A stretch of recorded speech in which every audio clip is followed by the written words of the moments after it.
अब आज वाली क्लास में भी फ्रस्टम पे बस क्वेश्चंस करेंगे डिस्कस। अब देखो हमें उसका वॉल्यूम, सरफेस एरिया, वो सब फॉर्मूले नोन है, पर जो मेजर टास्क है वो है क्वेश्चन में दिमाग लगा के ये इंटरप्रेट करना कि हमारी रिक्वायरमेंट क्या है। वो सोच पाना एक्चुअली मेन टास्क होता है क्वेश्चंस में। हमेशा वैसे सोचा करो कि जो हमें फिगर दी गई उसमें क्या पूछा गया, उसकी स्ट्रैटेजी बिल्ड करना। फॉर्मूला याद होना बस एक स्मॉलेस्ट पार्ट है इस पूरे प्रोसेस का। तो चलो आज भी शुरू करते हैं इस क्वेश्चन के साथ। ये पूरा अपने आप कंप्लीट करो। अब देखो इस क्वेश्चन में जो मेन टास्क था वो ये अंडरस्टैंडिंग थी कि जब हमें एक कैप दी गई जो कि एक फ्रस्टम की शेप में है, तो उस कैप को बना सकने के लिए हमें चाहिए उसका सरफेस एरिया। एक तो ये वाला सरफेस मतलब उसका कर्व सरफेस एरिया, और एक उसका टॉप। तो हमारी रिक्वायरमेंट थी ये कर्व सरफेस एरिया निकालना प्लस ये टॉप निकालना। इन दोनों को हमने डायरेक्टली ऐड कर देना था। डायरेक्टली अब जो कर्व सरफेस एरिया है वो तो हम जानते थे, वो आ गया straight forward pi L into R1 plus R2। जो टॉप का एरिया है वो हमने अलग से ऐड कर दिया। तो अब हमें रेडियस दोनों डायरेक्टली नोन थे। बेस का एरिया 10 था इस फिगर में, टॉप का एरिया हमें गिवन था कि 4 है। तो pi L R1 plus R2 plus pi R2 square. Straight forward हमने वैल्यू फिल करनी थी, देयर वॉज नो ट्रिक। तो इस क्वेश्चन में जो अकेला कंसर्न हमारे एंड पे था वो ये फाइनल आंसर तक पहुंचना था बस। तो इस क्वेश्चन में जो मेन स्ट्रैटेजी बिल्डिंग वाला पार्ट था वो ये था। अगर हमने ये सही डील कर लिया तो आगे हमारी क्वेश्चन में कन्फ्यूजन बिल्कुल नहीं होती। This was the main task. अब नेक्स्ट देखते हैं। अब देखो इस क्वेश्चन के दो हिस्से थे। पहला हिस्सा था कि हमने यहाँ पे टोटल जो मिल्क इसमें फिल होनी है उसकी कॉस्ट निकालनी है। तो हमारे माइंड में स्ट्रैटेजी बननी चाहिए कि क्यों ना पहले इसके अंदर जो मिल्क जा सकती है उसका वॉल्यूम ऑब्टेन कर लें। डायरेक्टली उसको मल्टीप्लाई करेंगे कॉस्ट के साथ तो हमें टोटल कॉस्ट मिल जाएगी of the total milk which is to be filled. जब हमने इसको बनाना है तो हमारा कंसर्न होगा इसके सरफेस एरिया के साथ। जो सरफेस आएगा वो ये तो कर्व सरफेस आएगा प्लस ये बेस का एरिया। तो पूरी तरह हमारे माइंड में ये अंडरस्टैंडिंग जब बन जाती है तो उसके बाद this question was very straight forward. अब देखो इसमें हमें इसकी हाइट गिवन थी, दिस वॉज 16। जो बेस का रेडियस था वो हमें गिवन था कि इट वॉज 8। जो टॉप का रेडियस था दिस वॉज 20। हमें स्लांट हाइट नहीं गिवन थी। तो अगर हमने इसकी स्लांट हाइट अगर ऑब्टेन करनी है तो हमें समझ में आता है कि वो h का square plus R1 minus R2 का होल स्क्वायर आता है, और हमें उसका रीज़न समझ में आता है। अपने मन में सोचो कि हमने यहाँ से परपेंडिकुलर बना लिया, ये एंगल 90 डिग्रीज बना, ये हिस्सा 8 तो ऊपर ये हिस्सा भी 8। तो जो ये इतना पोर्शन बचा यहाँ पे ये आ जाएगा 20 माइनस 8 दैट इज 12। ये 12 है, ये 16 है, हमने ये फाइंड करना है।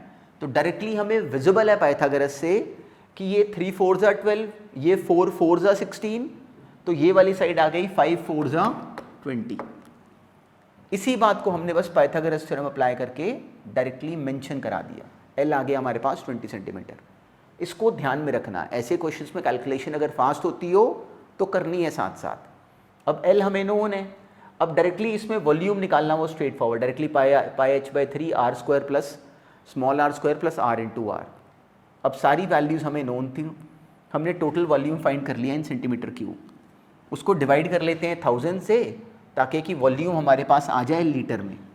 हमें क्लियर है कि 1000 centimetre cube is equal to 1 litre. इनको ध्यान में रखना, ये क्वेश्चंस में ना बहुत कम स्ट्रैटेजी है। इंपॉर्टेंट पॉइंट क्या है कि हमारे माइंड में जैसे ये विजन बन जाए ना तो इन क्वेश्चंस को हम बहुत तेज़ कंप्लीट कर सकते हैं विद कंप्लीट कैलकुलेशंस। तो पूरी तरह हमें क्लियर है कि वॉल्यूम निकाल के हमने उसे कन्वर्ट करा कॉरस्पॉन्डिंग लीटर्स में। अब हमें कॉस्ट गिवन है पर लीटर, तो डायरेक्टली हमने वॉल्यूम ऑफ मिल्क ऑब्टेन करने के बाद उसको मल्टीप्लाई करा 20 के साथ, ये बनी जो टोटल मिल्क की कॉस्ट बनती। अब सेकेंड पार्ट में हमें कहा गया कि इसको बिल्ड करने के लिए मटेरियल की कॉस्ट निकालो। तो उसके लिए पहले हमें ये पता करना पड़ेगा कि टोटल मटेरियल हमें चाहिए कितना। वो इस केस में हमें विजिबल है कि इसका कर्व सरफेस एरिया प्लस ये बेस वाला एरिया बनता। तो हमने डायरेक्टली जो कर्व सरफेस एरिया वो ऑब्टेन कर लिया पहले, directly pi l r plus r. Base का एरिया हमने अलग से निकाला और इन दोनों को ऐड करा लिया। ये ऐड कराने के बाद हमें क्लियर है कि हमें कॉस्ट का फैक्टर गिवन है। डायरेक्टली गिवन है कि 100 सेंटीमीटर स्क्वायर की जो कॉस्ट थी दैट वाज 8, तो हमें 1 सेंटीमीटर स्क्वायर की कॉस्ट निकाल लेनी चाहिए थी, वो आ गई 8/100। तो जब 1 सेंटीमीटर स्क्वायर की कॉस्ट हमारे पास आ गई अब हमें इतने सेंटीमीटर स्क्वायर की कॉस्ट अगर निकालनी है तो इन दोनों को आपस में मल्टीप्लाई करा, ये बनता हमारा कंप्लीट फाइनल आंसर। तो इन क्वेश्चंस का देखो सेंस एक्चुअली कितना स्ट्रेट फॉरवर्ड है, बस हमारे माइंड में ये विजन कंप्लीटली बना होना चाहिए कि इनको पूरी तरह डील कैसे करना। तो उसके बाद there is no trick, it was a very simple question, पर ये हमें बहुत स्ट्रेट फॉरवर्ड एग्जाम में इस तरह के क्वेश्चंस मिलते हैं, तो हमारे पूरी तरह कंप्लीट होने चाहिए। अब नेक्स्ट करो। अब देखो इस क्वेश्चन में सबसे पहले हमारे माइंड में ये विजन आना चाहिए था कि हमें अगर कहा गया कि एक फ्रस्टम को हमने कन्वर्ट करा एक वायर में, वायर हम अलग से जानते हैं कि that is actually a cylinder, तो हमें इस फ्रस्टम का वॉल्यूम निकालना चाहिए था और उसे इक्वेट करना चाहिए था उस वायर के वॉल्यूम के साथ, तो डायरेक्टली एक सिलेंडर के वॉल्यूम के साथ। पर अब की बार एक नई ट्रबल आई, अब की बार हमें इस फ्रस्टम का वॉल्यूम निकाल सकने के लिए हमें इसके दोनों रेडियस चाहिए, ये अपर रेडियस और ये लोअर रेडियस, हाइट भी हमें चाहिए। तो अब की बार हमें रेडियस मेंशन नहीं था, उसकी बजाय हमें ये कंप्लीट एंगल मेंशन था, दैट वाज 60 डिग्रीज।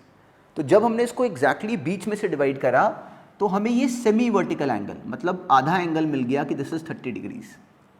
और हमने पहले भी क्वेश्चंस में देखा है कि इन क्वेश्चंस में जब ये एंगल मिल जाए तो बहुत ज़्यादा क्वेश्चंस को ब्रेक करवाने में ये हमें हेल्प करता है। So this was the semi vertical angle, हमें आधे एंगल से मतलब था। इस एंगल का फ़ायदा क्या होता है कि हमें यहाँ पे क्रिएटेड राइट एंगल्स मिल जाते हैं। देखो ये भी राइट एंगल है और ये भी राइट एंगल है। अब ये पूरी हाइट हमें नोन थी, this was 20, this was exactly at the middle, तो इतनी हाइट थी 10। तो जो नीचे वाले पोर्शन की हाइट है वो तो हमें मिल गई 10।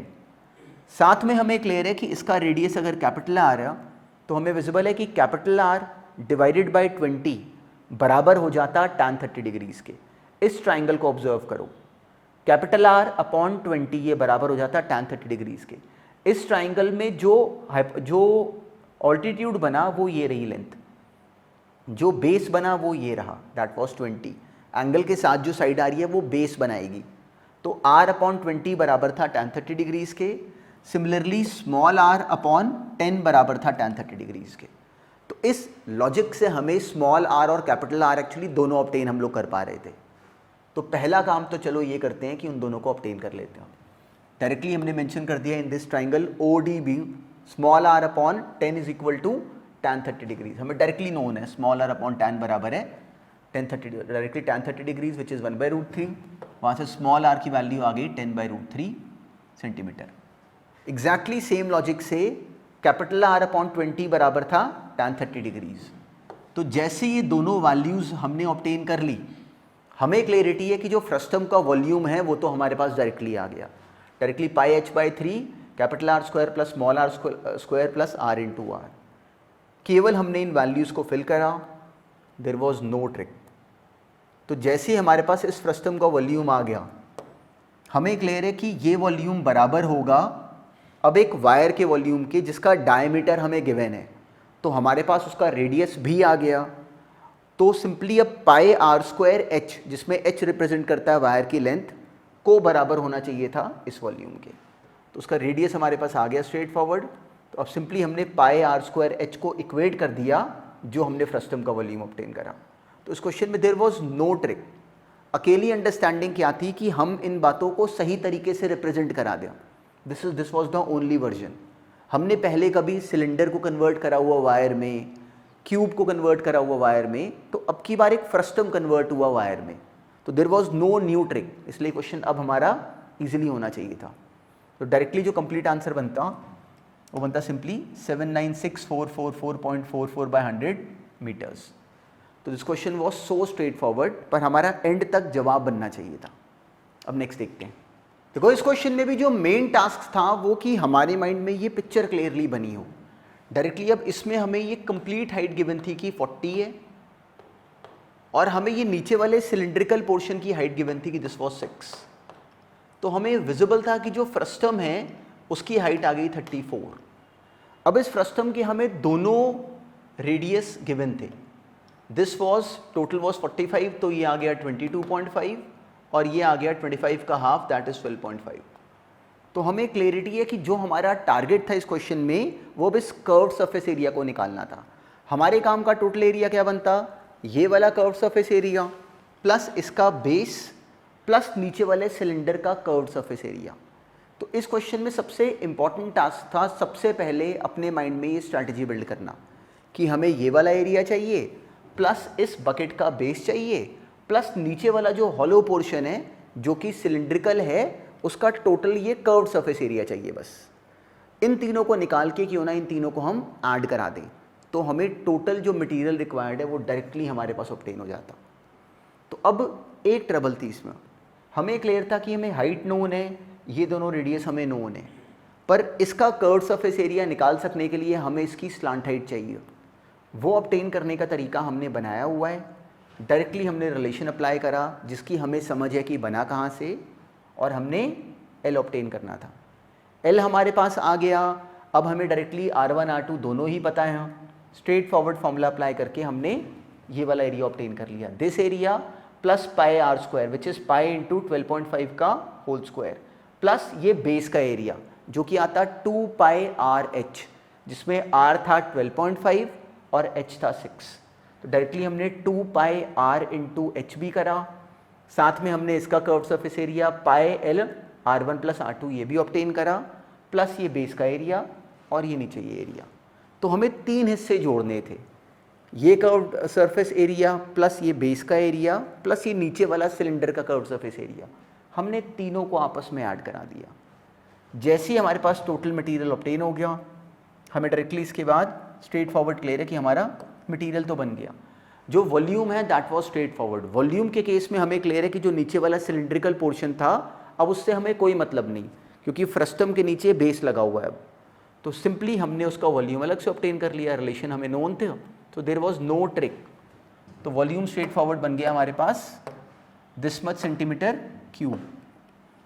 अब अगर हमने इसको लीटर में कन्वर्ट करना है तो सिंपली हमने अपॉन 1000 करा, 33.62 लीटर्स, ये हमारा फाइनल आंसर बनता। तो इन क्वेश्चंस में इस वाले सवाल में जो इम्पोर्टेंट पार्ट था वो एक्चुअली ये स्ट्रैटेजी बिल्डिंग था कि पूरी तरह हमारे मन में ये विजन बन जाए कि इस वॉल्यूम को या फिर इसके सरफेस एरिया को निकाल सकने के लिए इसको बोले कैसे। तो जब अपने अपने माइंड में इन क्वेश्चंस को ऐसे ही ब्रेक करा करो, सिंपली हमें क्लियर है कि हमारा कंसर्न किस इस वाले पोर्शन में कौन से मटेरियल के साथ है, ये मटेरियल प्लस बेस प्लस नीचे वाला मटेरियल, इसको ब्रेक कर लिया करो। हमें ये तीन शेप्स अलग अलग पता थी, हमने इन तीनों को अलग से ब्रेक करके अपने काम का एरिया ऑब्टेन कर लिया।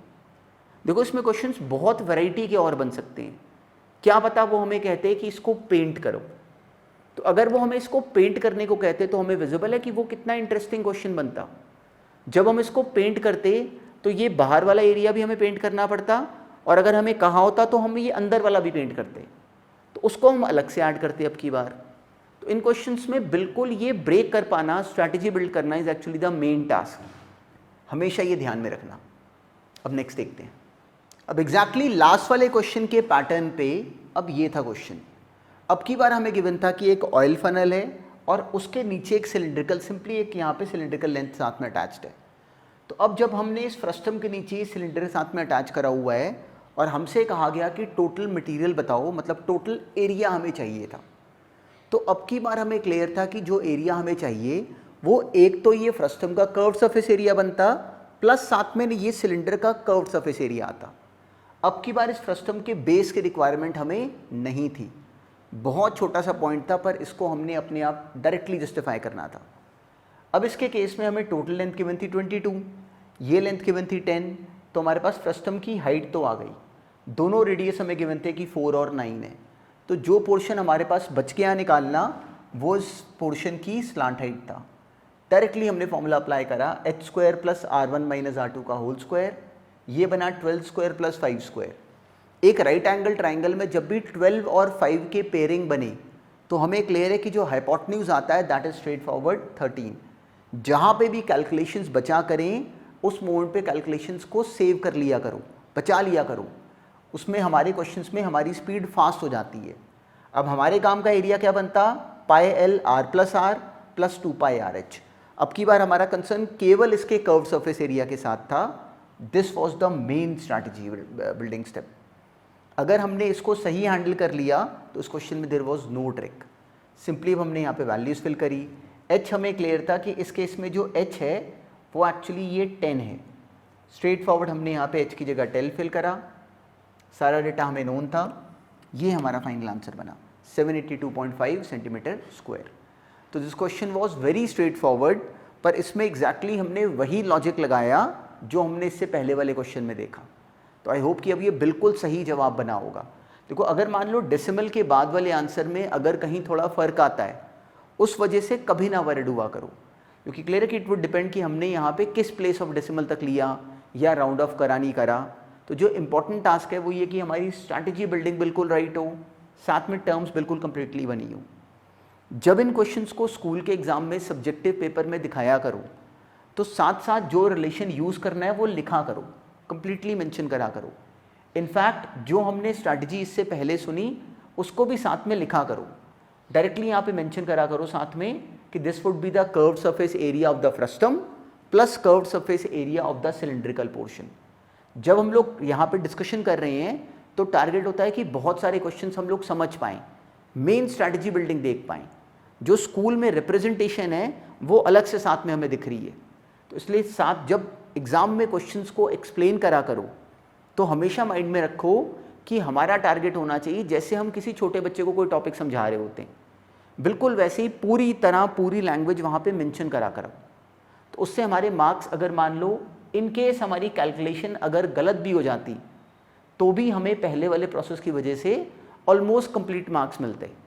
तो इसलिए पूरी तरह क्वेश्चंस में अपना लॉजिक जस्टिफाई करा करो रिटन में, हमेशा ध्यान में रखना ये पॉइंट भी। अब नेक्स्ट देखते हैं। अब देखो ये क्वेश्चन की लैंग्वेज भी इंटरेस्टिंग थी, पर कभी भी क्वेश्चन अगर नया भी फेस करो तो जो दिया गया होता है उसको पहले अपनी कॉपी पे लेके आया करो रिटन में। जैसे इस क्वेश्चन में हमें स्मॉल कोन और इस बड़े कोन के कर्व्ड सरफेस एरिया का रेशियो गिवन था, तो उसको बना सकने के लिए पहले हमारे पास कंप्लीट टर्मिनोलॉजी होनी चाहिए थी। तो हमें इनके नाम रखने चाहिए थे। मान लो हमने इसका रेडियस का नाम रखा r, ये स्लांट हाइट अगर l, इस स्मॉल वाले कोन का हम लोग हाइट ले लेते हैं h, इस बड़े कोन की हाइट मान लो हमने मान ली कैपिटल H, इसका हमने रेडियस ले लिया कैपिटल R, और सिंपली ये जो ये कंप्लीट इसकी जो स्लांट हाइट है ये मान लो हमने कैपिटल L ले ली। तो हमें क्लियर है कि pi R L upon pi R capital L ये हमें गिवन था कि 1/9 है। तो हमने अपने क्वेश्चन में एंटर यहाँ से करना था, जो गिवन होता है वो सबसे पहले बना लो। अब इस क्वेश्चन में हमसे पूछा क्या गया था कि ये वाला प्लेन किस रेशियो में डिवाइड करता है, तो हमें h अपॉन जो ये नीचे पोर्शन बचा वो है capital H minus small h। तो अपने माइंड में क्लियरली पिक्चर बनाओ कि हमने ये निकालना, हमारा टारगेट है ये निकालना। अभी हमें कहीं से भी नहीं मिल पा रहा, पर हमने एक बात ऑब्जर्व करी, डायरेक्टली ये pi and pi cancel, capital R upon small r upon capital R ये रिलेशन बना पड़ा है कि बराबर है 1/9 के। अब इनके बीच में कोई कनेक्शन पकड़ें तो हमें क्लियर है कि अगर इस एंगल का नाम हम थीटा रख लें which is it's semi vertical angle, तो हमें विजिबल है कि small r upon small l ये बराबर होता साइन थीटा के, और वही बराबर होता capital R upon capital L के। यहाँ से इस क्वेश्चन को डायरेक्टली हम ब्रेक कर सकें। Small r upon small l बराबर है capital R upon capital L के, ये बराबर है साइन थीटा के, मतलब ये दोनों आपस में इक्वल हैं। तो जब ये दोनों टर्म्स आपस में इक्वल हैं तो small r upon capital R actually बराबर है small l upon capital L के। ये इस क्वेश्चन का कंप्लीट बेसिस था, पर small r upon capital R तो यहाँ पे बना हुआ है, तो हम क्यों ना एक काम करें कि इस टर्म की जगह हम simply small r upon capital R ही फिर से लिख दें।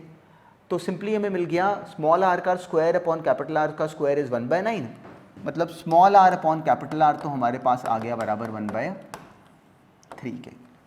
ये मिली हमें वैल्यू, पर हमारा टारगेट है small h upon capital H तक जा पाना।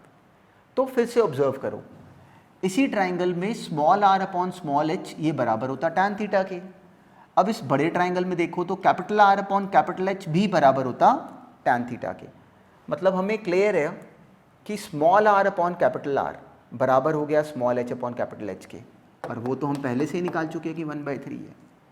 तो इस क्वेश्चन में सारा जो लॉजिक था वो अब की बार पूरी तरह इस सेमी वर्टिकल एंगल के थ्रू ब्रेक होने वाला था। तो क्वेश्चंस में हमेशा जब भी कभी कोन का क्वेश्चन आए, इस पॉइंट को हमेशा अपनी कंसिडरेशन में रखना। जैसे क्वेश्चन में हमें कभी रेडियस और हाइट या फिर कभी भी रेडियस और स्लांट हाइट इनके बीच में कनेक्शन बनाना पड़ जाए, तो हमेशा जो हमें स्ट्रेट फॉरवर्ड क्वेश्चन में बाहर निकाल सकता है वो ये सेमी वर्टिकल एंगल है। देखो इसी क्वेश्चन को बोल पाने का एक तरीका, इसी लॉजिक को डील करने का एक तरीका एक्चुअली सिमिलैरिटी ऑफ ट्राइंगल्स भी है, जिसका भी सेम मतलब ही बनता है। तो अगर इसी बात को सिमिलैरिटी ऑफ ट्राइंगल्स के थ्रू ब्रेक करते हो तो that is actually also a complete story, वो भी सही है। पर चलो अभी इसको ऐसे डील करते हैं। Small H upon capital H हमारे पास आ गया, ये बराबर है 1/3 के, पर हमने तो ये निकालना है। तो अब एक बात सोचें कि अगर small H upon capital H हमने ऑब्टेन कर लिया कि ये बराबर है 1/3 के, तो अगर इसका नाम मैं रख लेता हूँ x, तो ये बराबर हो गया 3x के। तो h माइनस एच कितना बना, 3x minus x that is 2x। और ये बनाते ही एक्चुअली हमारा क्वेश्चन कंप्लीट हो गया। हमारा टारगेट है small H upon capital H minus H बनाना। तो ये वैल्यू x है, ये वैल्यू 2x है, डायरेक्टली कैंसिल होकर हमारा आंसर आता 1/2। तो this was our complete solution. पर देखो ये क्वेश्चन इसलिए इंटरेस्टिंग था क्योंकि अब की बार हमें यहाँ पे सेमी वर्टिकल एंगल को कंसिडरेशन में लेना पड़ गया फिर से। इस पॉइंट को कभी ना छोड़ना, हमेशा अपने माइंड में ये पिक्चर रखना कि जब भी कभी ऐसे कैपिटल आर स्मॉल आर, जब भी कभी इनके बीच के रेशियोज हमें डेवलप करने पड़ जाएं तो ये पॉइंट हमें क्वेश्चंस के बीच में बहुत ज़्यादा हेल्प करता है। तो this was just another example of the same logic. अब नेक्स्ट देखते हैं। अब देखो इस क्वेश्चन का सेंस भी इंटरेस्टिंग था। हमें गिवन था कि इसमें सिंपली एक सिलेंडर के ऊपर हमने यहाँ पर वायर कॉइल करी, सिंपली वायर हम लोगों ऊपर लगाते गए।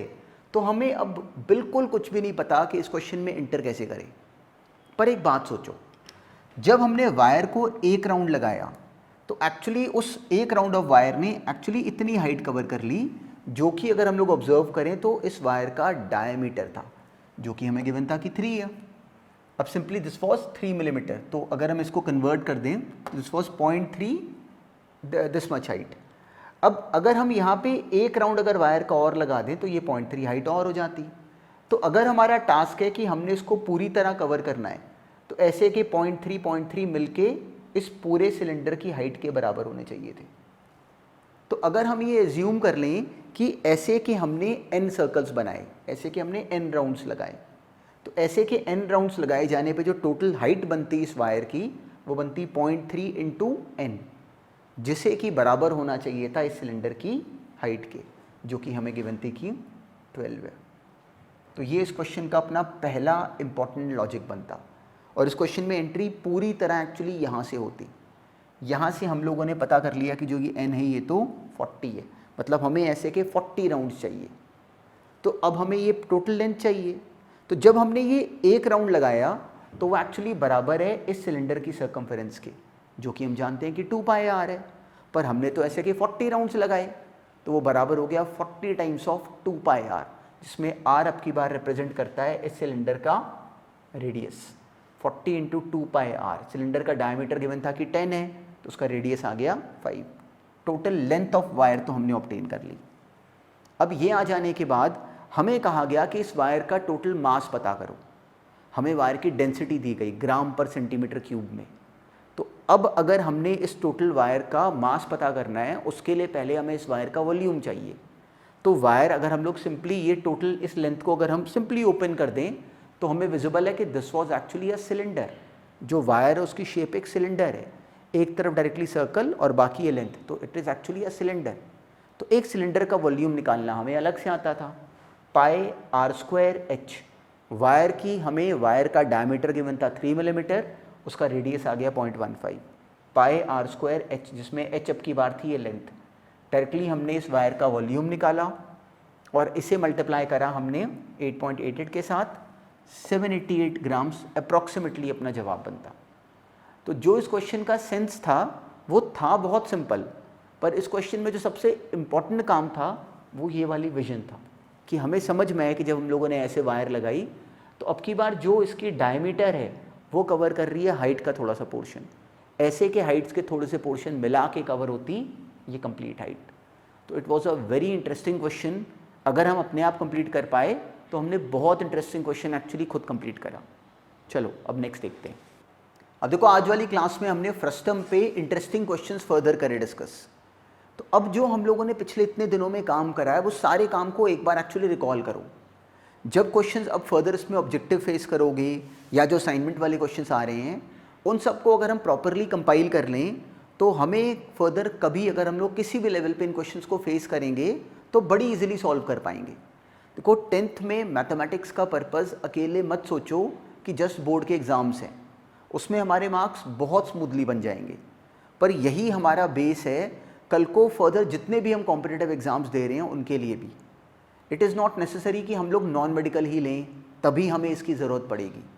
कल को हम किसी भी बैकग्राउंड में जाएं, मान लो कॉमर्स में गए, मान लो आर्ट्स में भी गए, तो कोई भी कॉम्पिटिटिव एग्ज़ाम अगर हम देंगे तो उसमें जो सबसे ज़्यादा जिस सब्जेक्ट का इन्वॉल्वमेंट होगा दैट इज़ मैथमेटिक्स, और जो मैथ्स वहाँ पे यूज़ होती है वो यही 10th वाली है। तो अगर हमारा सेंस ही अभी बन जाए तो जब कभी हम इसी काम को दोबारा जस्ट ओपन करेंगे ये सारी पिक्चर हमारे सामने वापस आ जाती है। तो सारे कल को MBA का एग्ज़ाम, बैंकिंग के एग्ज़ाम, CA के एग्ज़ाम, सब में जहाँ पे भी अगर लॉजिकल रीजनिंग आएगी उसमें पूरी तरह इसी एग्जैक्टली यही बेंट ऑफ माइंड हमें चाहिए।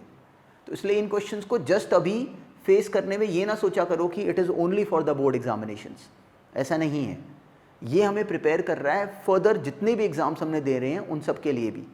पर इसका सेंस पकड़ा करो क्वेश्चंस में, कोई भी क्वेश्चन टफ नहीं होता। इंपॉर्टेंट क्या होता है कि हमारा लॉजिक बनना शुरू हो कि क्वेश्चन को डील कैसे करते हैं। जो भी हमने क्वेश्चंस डिस्कस करे हमें दिखता होगा कि उन क्वेश्चंस का सॉल्यूशन एक्चुअली कितना बेसिक होता है। तो इंपॉर्टेंट काम क्या होता है कि हमारे अंदर वो स्टोरी बिल्डिंग शुरू हो जाए। That is the main logic. हमारे अंदर क्वेश्चन को ब्रेक कर सकने के लिए कहानी बना पाने की समझ आनी शुरू हो जाए। तो जब वो डेवलप हो जाती है तो वही हमें फर्दर किसी भी सब्जेक्ट में काम आने वाली है। हमेशा क्वेश्चंस को इसलिए पूरी तरह अप्रोच करा करो कि हमारे खुद सॉल्व हो।